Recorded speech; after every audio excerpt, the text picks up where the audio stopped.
Hey, guys. Happy Wednesday afternoon here. I'm Dejan Kovacevic of DK Pittsburgh Sports. This is Double Shot of Steelers presented by FanDuel. It comes your way in advance of Steelers versus Chargers. That's Sunday night, 8:20 p.m. Eastern Time kickoff at unbelievable SoFi Stadium in Inglewood, California. We'll be flying out this weekend to cover that, of course. But for now, we're going to get into some very for now type of stuff that leads to for the future and for the future type of stuff. And I'm going to summarize this with a single word.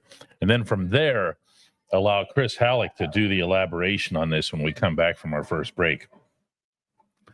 I am 100% sure now, I hadn't been previously, that the fan base of this team, by and large, not everybody, doesn't get that management never went all in on this season. Some are behaving as if they found this out at the trade deadline. They never did it. And there's a one-word reason that they didn't. It's quarterback. Simple as that. This franchise, the biggest umbrella that you have when describing the Pittsburgh Steelers football club, has committed in the hardest possible way to get their future quarterback, whoever that might happen to be. And yes, before the comments start coming in, Will Howard could be that player. All along, you have needed to have quality, but quantity on top of that, because guys will come along, they'll trick you, they'll fool you, they'll have a certain reputation out of college, and then there's nothing there. And what do? Well, that's your Kenny Pickett syndrome.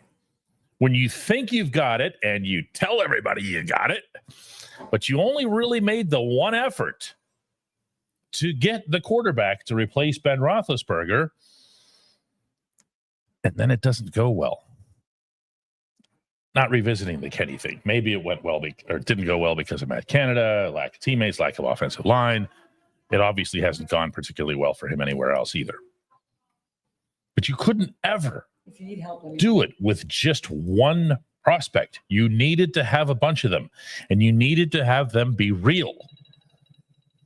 When I go back to the conversation that I was having, this was in Charlotte, North Carolina, at the end of the preseason. And I remember the stuff that was told to me, and I in turn reported it to you, that they're thrilled. The Steelers were thrilled that they were able to use their salary cap, benefit from having Aaron Rodgers take only $10 million to keep their guys that they wanted to keep, obviously the TJ Watt, Cam Heyward, and so forth, but also that they were able to go and augment. They didn't feel like Minkah Fitzpatrick was playing at an $18 million level. So here's two players from the Dolphins. That's how that unfolded.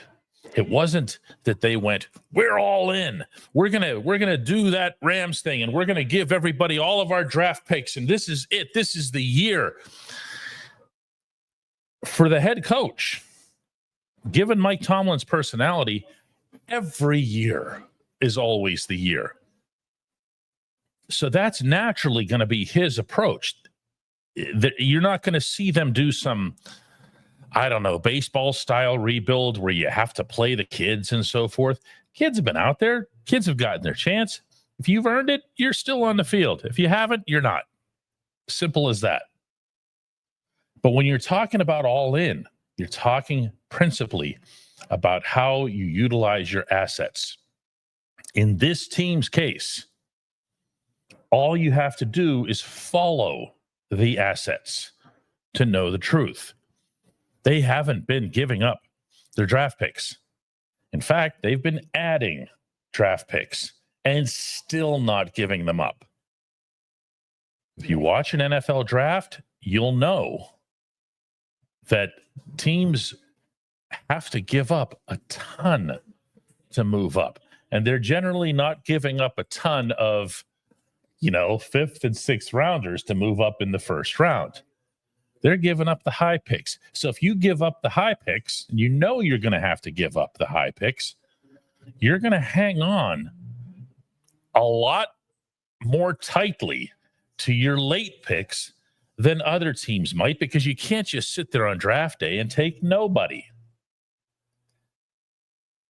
This is going to play itself out a lot like this. And I'm not saying that based on some random prediction. I'm basing that on stuff that A, I've been told, but B, that you're now watching happen in plain sight. The Steelers offered picks to get Jacoby Myers. Didn't work out. When Chris Halleck comes to join us after this break, he's going to have more on some information on that front. But they went after what they wanted to have happen.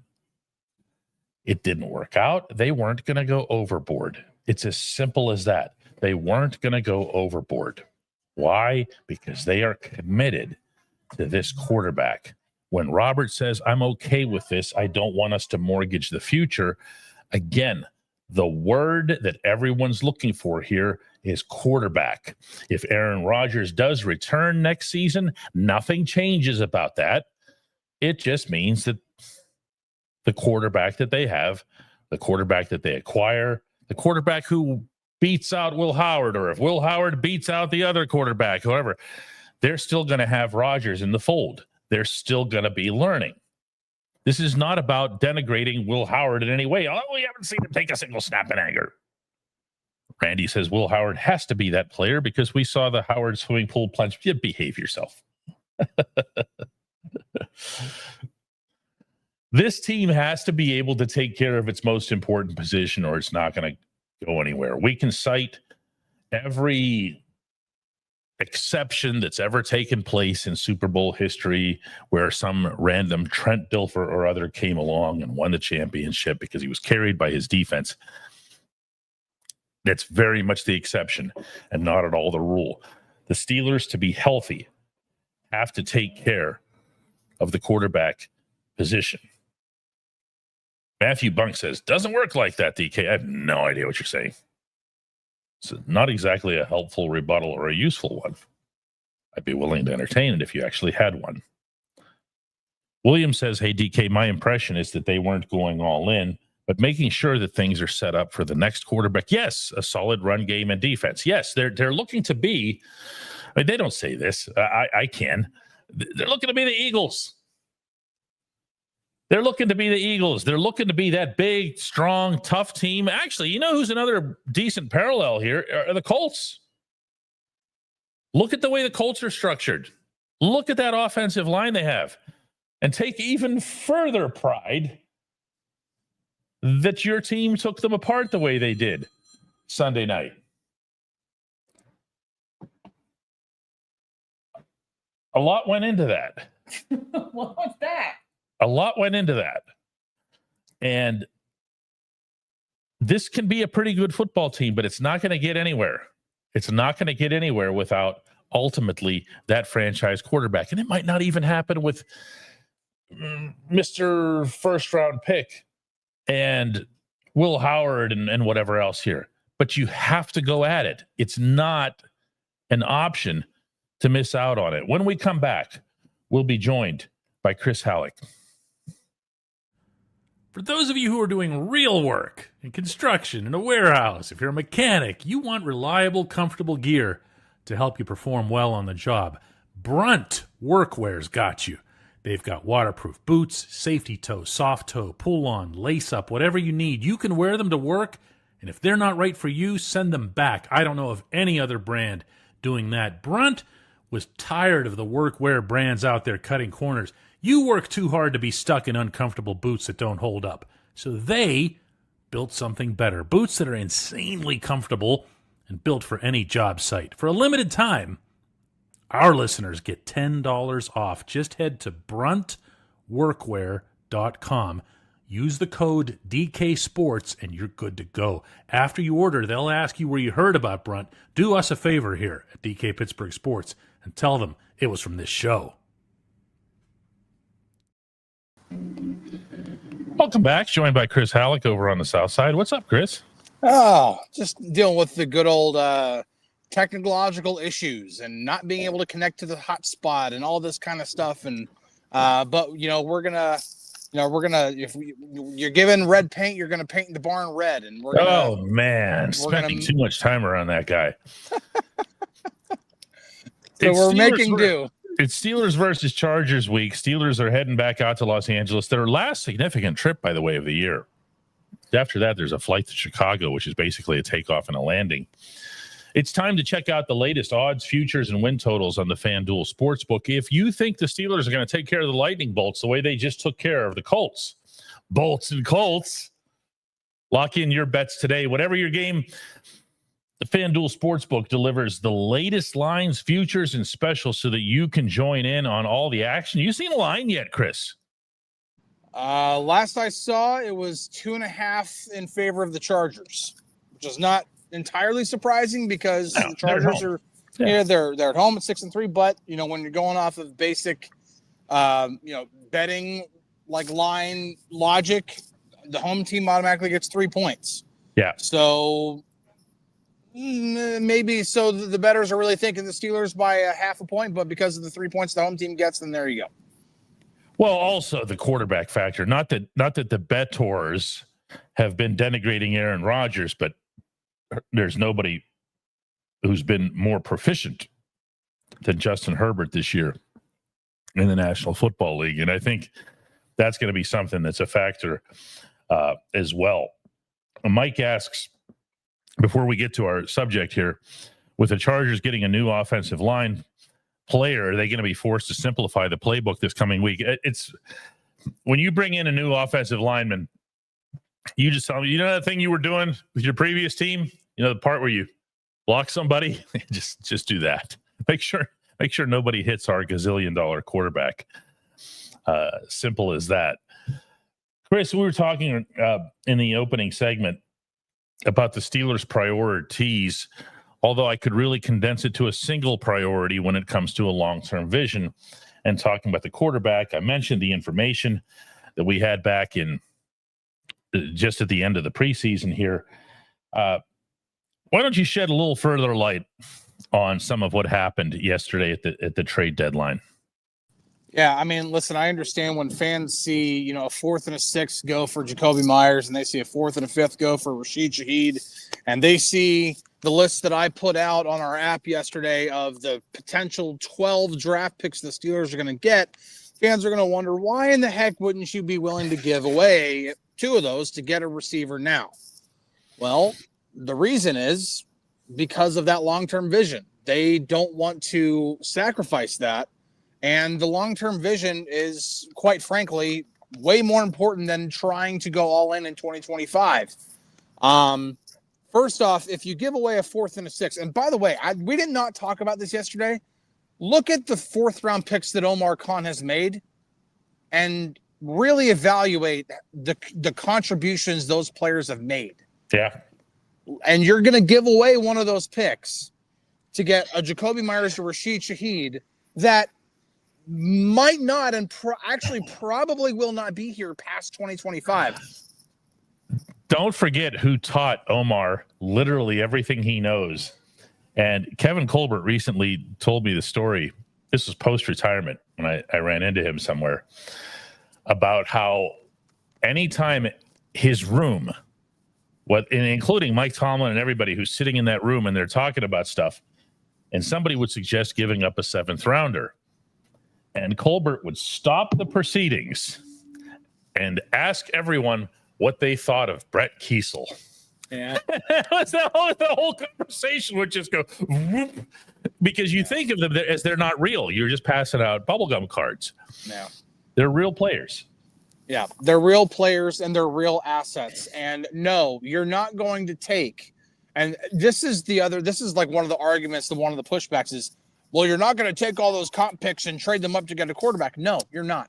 You're not. You're going to have to part with a future first-round pick. You're going to have to part with at least one, if not multiple, day 2 picks. It's going to cost quite a bit to move up to go get that quarterback, especially if you are picking in the late 20s or possibly, as they want, in the late 30s. That's the reality of it. When the Chiefs traded up to get Patrick Mahomes, they had to trade up 17 spots to go get him.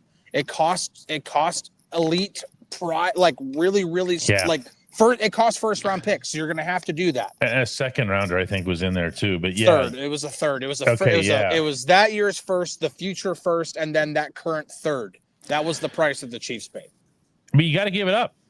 Yeah, and you have to have assets with which to part. You can't just say, "Here, have all of my existing draft picks."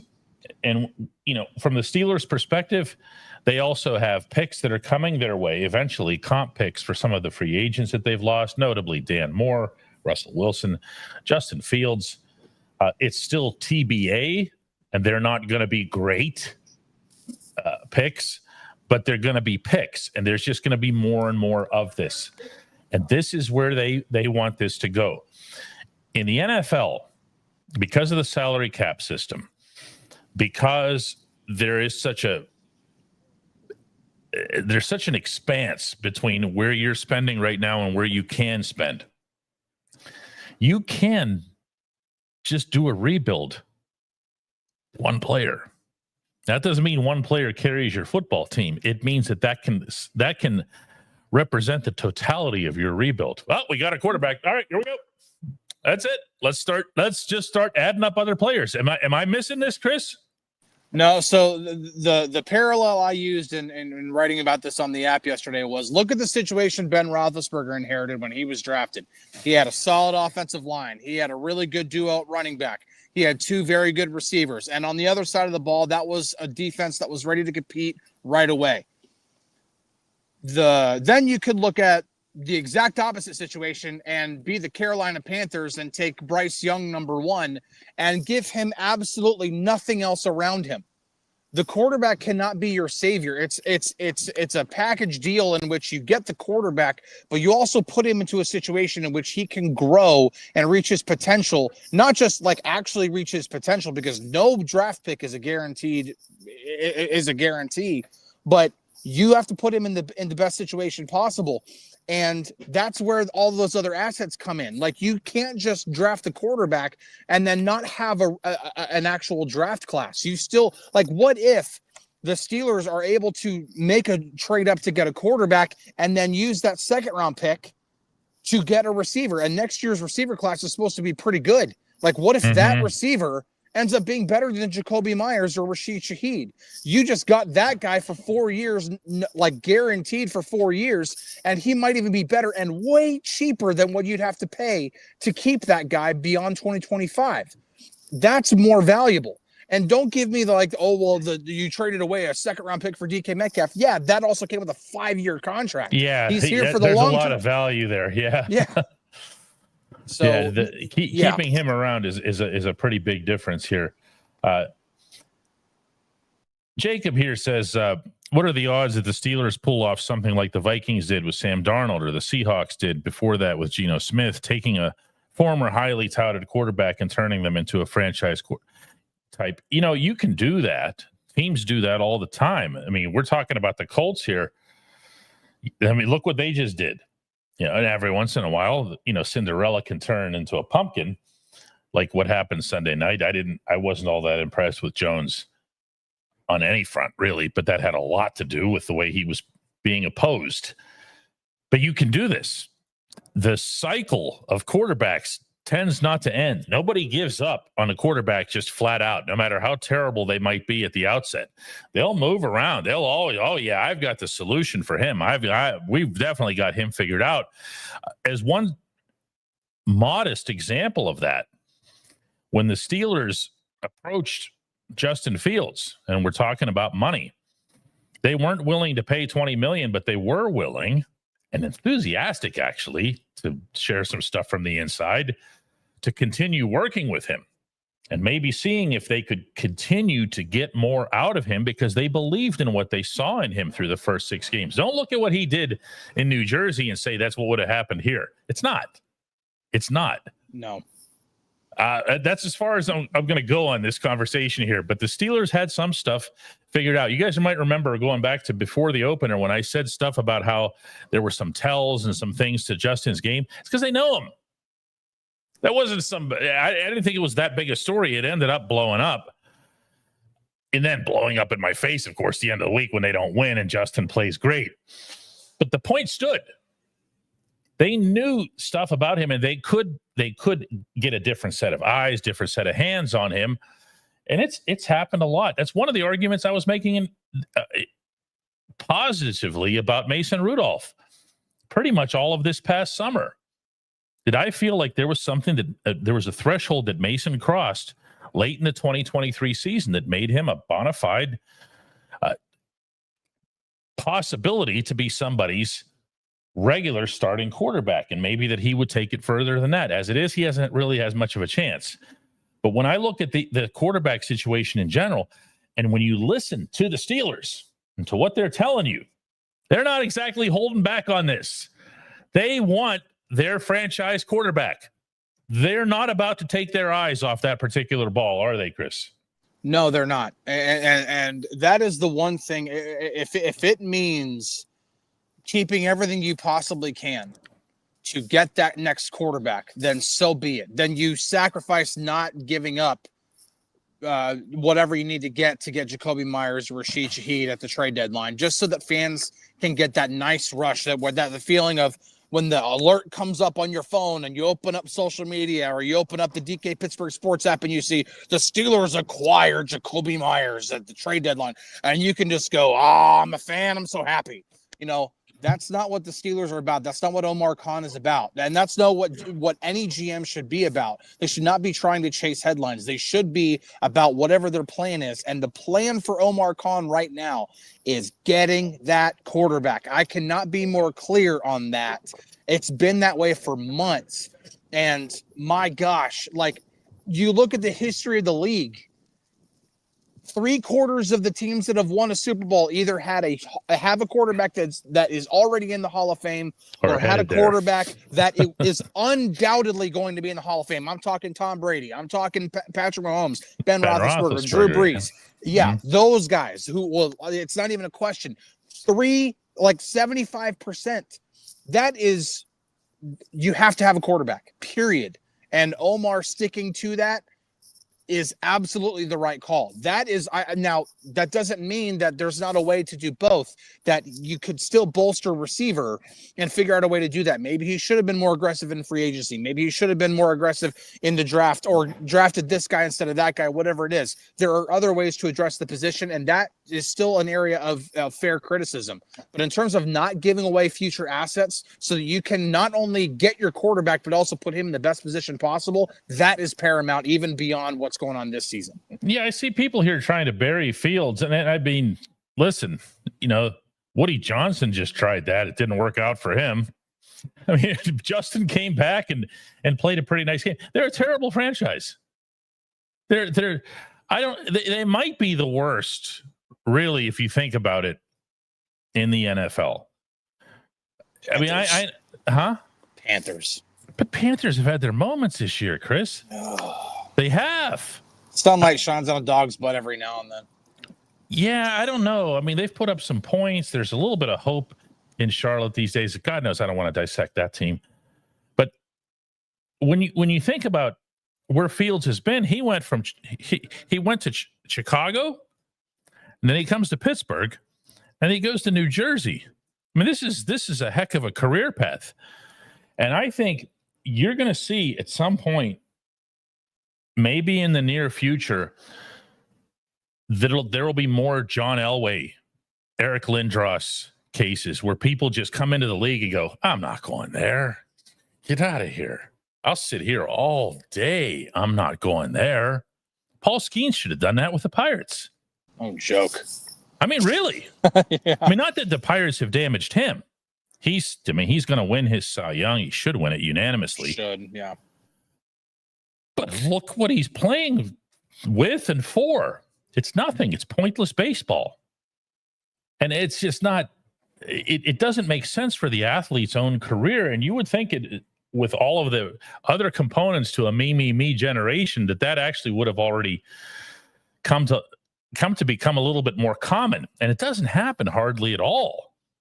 Baker Mayfield, all he did wrong in his life was to go to Cleveland. That's it. And the thing is that they still found some success. Like, that was their ticket. That was Cleveland's ticket toward any kind of actual, like, consistent, remaining consistently competitive. And even they bungled that. Like, it's hilarious how they did that. So, I mean, I really think you're gonna see more of this in the near future, because why are you giving yourself up for what? You got one crack at this. Whether you're a quarterback or any other position, you got one crack at this, and they tell you that you have to go to Charlotte or no. Just going to say no. And it does. I mean, there are some lower profile ones that do happen, Chris. We hear these stories about the draft. Don't be taking me. I don't want to go play for you. Heck, Deion's kid tried it, didn't he? I don't know what he did, but man, he definitely said some things wrong in pre-draft meetings. That's for sure. What wasn't it that he wasn't going to go play for the Ravens or something because they already had Lamar or whatever?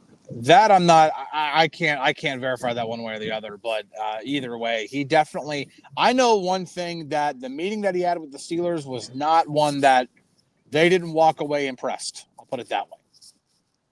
Yeah. So when I think of what the Steelers are doing from the standpoint of the draft, from the standpoint of this trade deadline that just happened, I also think, Chris, about what it is that they currently have and how that player would be utilized.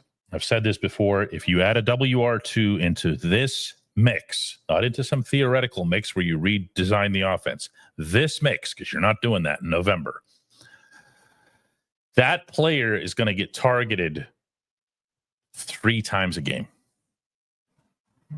I don't think that's hype. I don't think that's a stretch here. I think 3 times a game is about right. If you look at the way Aaron Rodgers has been balancing things out, if you look at how often you have to and need to target DK Metcalf, how often you have to and need to target all 3 of your tight ends, what's left for WR2? Because you're also going to keep Cal involved. What's left for WR2? How big of an impact can this player make, other than being ideally a backup and support for Metcalf himself? Well, I think there is definitely benefit right now to having that type of a player, because if you have that type of a player, like Aaron Rodgers even talked about it today, teams are absolutely rolling coverage over in DK's direction, and so if that continues to happen, then you have another guy who will, number one, get open, or you'll have another guy that defenses have to also pay attention to, which then can open things up for DK. Like when you see, like when DK has been at his best and when he's made the biggest plays, sometimes somebody else like Calvin Austin has helped open up space for him, like the 80-yarder against the Vikings. Now, you'd like to see that happen more consistently, and if you had a better WR2, then maybe you would see that more consistently. At the same time, again, that goes back to the question of, is it worth parting with the 4th and the 6th round pick, giving away future assets that won't have a return past 2025, literally throwing away draft picks for a rental to get that player? Omar Khan obviously thought no. And again, it's not for lack of trying. He did try to work trades, and I'll have more on that in the days to come. But yes, there would be value, and that player wouldn't get the number of targets that they would like. Jonnu Smith is not getting the number of targets that he got in Miami, nowhere close. Oh, not even in the solar system. Right. Yeah. But just because that's not happening, if you get the right player, if you get the right guy, like Jonnu, as you reported on our app, he was one of the 2 guys that Mike Tomlin asked to address the team ahead of the Colts game. He's not being utilized the same way in Miami, where he's just racking up these stats, but he's still being asked to give a leadership type speech to this team. Sometimes that's more tangible than, getting the big name guy in a headline, or getting the guy who can catch 88 passes for 880 something yards and however many touchdowns. It's also about the kind of mix, and Aaron Rodgers talked about it today, how the intangible things that are going on in the locker room are way more valuable than like getting that guy. And he was even talking about like that outside talk was all outside talk. Yeah, I want to play this clip here, but you have two in here, and I don't know which one is the one you're referring to. Well, the longer one was him telling a funny story about Cam Heyward. Okay, so here's the shorter one then. Yeah, the shorter one's on the outside talk, the WR2, all that kind of stuff. Here it comes. Yeah, I mean, that's a lot of outside talk. You got to look at the way we're playing. And yeah, I mean, that's a lot of outside talk. Trying to play it. The way we're playing yeah, I mean, that's a lot of outside talk. You got to look at the way we're playing and the personnel groupings that we like. You know, we're a multiple personnel team.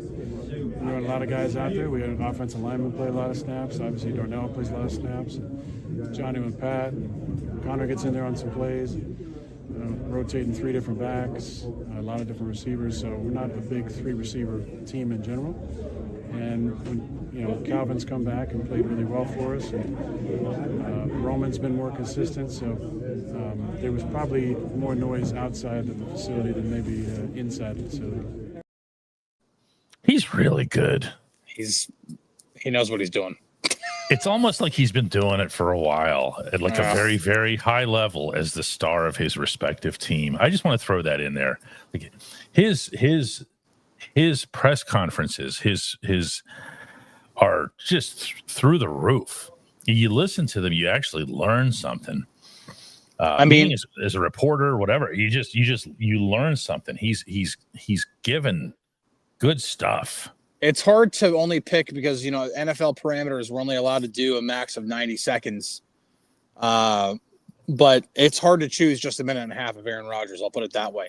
He told another story today, and I wrote about this on our app today about like how they're trying to clean up details. And of course, fans aren't going to want to read that. They're going to want to read why didn't they get WR2? And trust me, it's in there too. And Aaron talking about that is in there, but why they're focusing on details and trying to become more consistent in practice, and so that can translate to the field. And because Aaron is very, very meticulous with the details, with working those things out, because that leads to more consistency on offense, having more sustained drives, and all the other issues that we're not quite seeing pan out yet. And it's only the beginning of November, so there's still no reason to freak out about it. But he told a story today about how there was a play they had been running since training camp, and it wasn't quite panning out the right way. Like when they would either do it in a game or do it in practice, it wasn't quite panning out. And then Rodgers gave Freiermuth a quick little like detail on just something like, hey, if you do this instead, it might open things up for you. And that was the touchdown pass to Freiermuth in the game against the Colts. It was just one little detail that he gave him. Freiermuth listened, and they figured it out, and it produced a touchdown. Like, it's that kind of stuff that can show. And like, yeah, that's like when you, again, like you could only choose a minute and a half of this guy talking, but like hearing stories like that, and he explains it and why it worked against certain coverages, why won't work against other coverages. It's just, you learn something, you learn more about the game, and it's educational. It's good stuff every time he talks. Well, on top of that, his method of communication, he's not exactly a screamer. He's not somebody who's trying to get super dramatic and whatever. You saw that smile building. I think that was more of a subject outside the building than inside. And he looks like this, and he's got that smile on his face, and you're going, man, I mean, he how do you watch that and listen to that and go, oh, I think he's lying? I mean, he just has you wrapped around his finger. I'm sorry, this has nothing to do with football. I guess it does to an extent, because this is the impact that he has had on the rest of this team since he showed up for minicamp. And it's been very, very, very impressive. I just want to throw that out there because Chris says the football IQ. That's obvious. We can see that in his playing. But his immersion into this, which was my number one point of skepticism for several months, you'll recall, was I just didn't know why he'd be invested in this, why he would care about Pittsburgh, whatever. He immersed himself wholly, and not in a phony Russ kind of way, where you were just like, you listen to Russ and you go, You all right, dude? What's up with that? Yeah. But in Aaron's case, we watch him. We see him. Chris and I living it out. We see that he's hanging around with not just his offensive linemen, because again, anybody can do that. Steak dinner, everybody. I'm the first quarterback ever who's going to offer my offensive lineman steak dinner. He's not doing that. He's going and hanging out with the backup center with Ryan McCollum.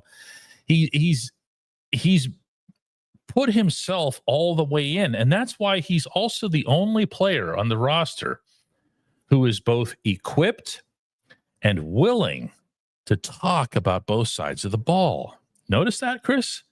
And we, in turn, as reporters, have become more comfortable saying, hey, what did you think of Peyton Wilson's game today? Like, we'd never ask an offensive player a defensive question, defensive player an offensive question. This is a first for me. We didn't do this with Ben. Ben would just say, that's not our side of the ball, whatever, okay? And again, that's not a criticism of Ben. That's the way it is.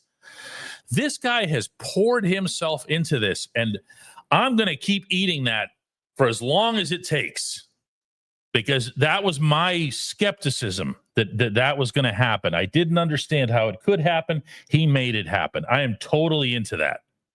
Well, on that point, you should play the other Aaron Rodgers clip that we have dialed up because it plays perfectly. All right, perfectly into this. And here it comes right now. Cam invited me to a movie night a while back and said it was a big team function. I showed up. I was the only player there. on a Tuesday night, too. You know, it's just like we got an early Wednesday morning, the quarterbacks, with our meeting with Mike. So I was like, fine. I love, team bonding, chemistry stuff. I show up. I see him and his son, Cal, who we got to know during training camp. I'm like, oh, cool. Before Cam's here. And looking around, I go, where's everybody at? So then he texted me a couple nights ago, said there was something on Monday night. And I said, is this going to be like the last one? No response from the group chat, but I really appreciate his leadership. He's a guy who knows how to use his voice at the right times. And his play has been stellar, I think. He's made some plays where he's hustling the backside of balls being out in the flat that are really impressive. He's pushed the pocket in the middle. He's got his hands on a lot of footballs that have been key kind of game-changing plays for us. But he's a steady guy. I like to razz him from time to time because I'm a little more maybe chipper, would you say, in the mornings than he is. But I'm really fortunate to play with Cam Heyward. Total immersion. That's what that is. And in such a short time span. When was minicamp? July? June? June. Yeah, mid-June. And he comes out of, the guys took him along for one of those team functions over to the Penguins game. And, he's met Sidney Crosby and Evgeny Malkin before that. But he comes out of there and he's talking to the group, the Steelers media afterward. He's referring to them as Sid and Gino and Tanger. He's referring to Jay Caulfield as Mario's bodyguard. Like, dude, you've been here since June. You don't take the fries off, do you? Like, you just don't. You leave the fries on. That's absolutely amazing. I'm sorry. That is absolutely amazing to me. I don't know that I've ever seen somebody pull off something like that here. Well, and not only that, because like he could literally, I'm like, and he's going to retire a Packer. I mean, he even told Packers when he did a Zoom with Packers media ahead of that game. I mean, he told them like the end of my career is going to be in Green Bay. Like he'll do the 1-day contract and he'll retire as a Packer. As he should. I mean, he was there for 18 years. He won a Super Bowl. I mean, he won all of his MVPs there. I mean, he is a Green Bay Packer, but he's still like, and who knows if it ends up happening where he plays a second year or not. And that is still very, very much TBD. I know some people are speculating that, he's definitely, him and the Steelers have already talked. It's all speculation at this point. That's the only thing I can really say about it. But still, he has absolutely, whether it's for 1 year or 2 years, he is completely bought in. And I think you're seeing when he was talking about, like, I'm not like when he was, dragging his feet or holding the Steelers hostage and all these other storylines that were going on at the time, he was like saying, like, I don't want to sign with the team until I can fully buy in. and I have some other things I have to attend to. And we're seeing what fully buy in really means. And we didn't see what that really meant in New Jersey when he was with the Jets, because, you know, the first season was derailed because of the Achilles injury. And then last year was an absolute just nightmare for so many reasons. But we're seeing it here now, and we're seeing it with the Steelers. And again, like they're of all the concerns that that remain about this team as they sit 5-3 atop the AFC North with still 9 games to go, Aaron Rodgers' buy-in is at the very, very bottom of the list. You don't have to worry about that. It's not on the list.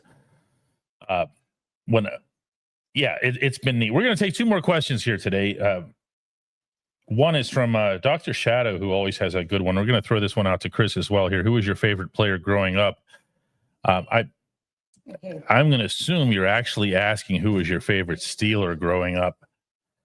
And I'm going to go back to I was a big John Stallworth kid. I just felt like, and again, we're going back to my single digits, all right? But when I look at the way Stallworth carried himself, how humble he was, how very much in the shadow he was of Lynn Swann, because Swann wouldn't have the volume, but Swann would do the ballerina stuff quite literally on the football field. He didn't have the swashbuckler personality like Terry Bradshaw. He didn't have the super spectacular nickname like Mean Joe Green or the NFL Films mantras like Jack Lambert did. But Stallworth was my guy, because all he would do is he'd finish the drive. He'd find a way to get open, and he'd finish the drive, and then he'd look around for the referee and just toss him the football. Like, man, was that easy. You know, man, am I good. Yeah. I'll get, so favorite Steeler growing up, I'd probably say it was Greg Lloyd. I remember really liking watching Greg Lloyd play. Chris never met him, apparently, but go ahead. I did not. That just goes to show like who. But in terms of actual favorite player, and he really was my favorite player, was Jerry Rice. I wanted to be a wide receiver whenever I was a kid. I wanted to be a wide receiver. I wore number 80 whenever I played football.